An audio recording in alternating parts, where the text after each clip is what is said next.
Smartphone এখন আমাদের দৈনন্দিন জীবনের অবিচ্ছেদ্য অংশ।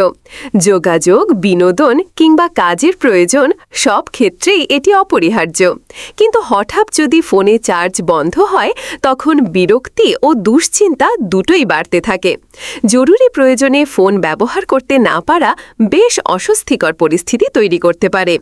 চার্জিং সমস্যার পেছনে বিভিন্ন কারণ থাকতে পারে। চার্জিং কেবল বা অ্যাডাপ্টারের ত্রুটি, চার্জিং পোর্টে ধুলা জমে থাকা কিংবা সফটওয়্যারের সমস্যার কারণেও ফোন চার্জ বন্ধ হতে পারে। তবে বেশিরভাগ ক্ষেত্রে ঘরে বসেই সহজ কিছু উপায়ে এ সমস্যা সমাধান করা সম্ভব। দেখে নেওয়া যাক কিভাবে স্মার্টফোনের চার্জিং সমস্যার সমাধান করা যায়। ব্যাকগ্রাউন্ড অ্যাপ বন্ধ করা। অনেক সময় ফোনের ব্যাকগ্রাউন্ডে চালু থাকা অ্যাপ চার্জিং প্রক্রিয়ায় ব্যাঘাত ঘটায়। ফোন চার্জে দিলেও ব্যাটারি দ্রুত শেষ হয়ে যায় বা চার্জ নিতে চায় না।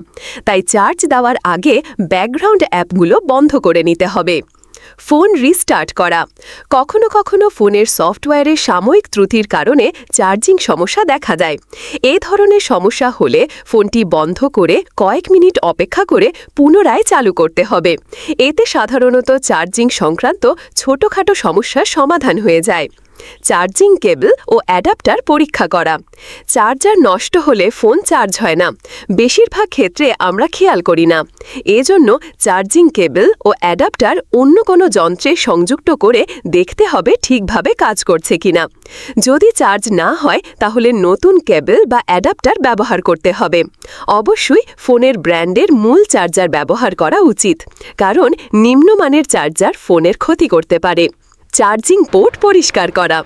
ধুলাবালু বা ময়লা জমে থাকলে চার্জিং পোর্ট ঠিকমতো কাজ নাও করতে পারে।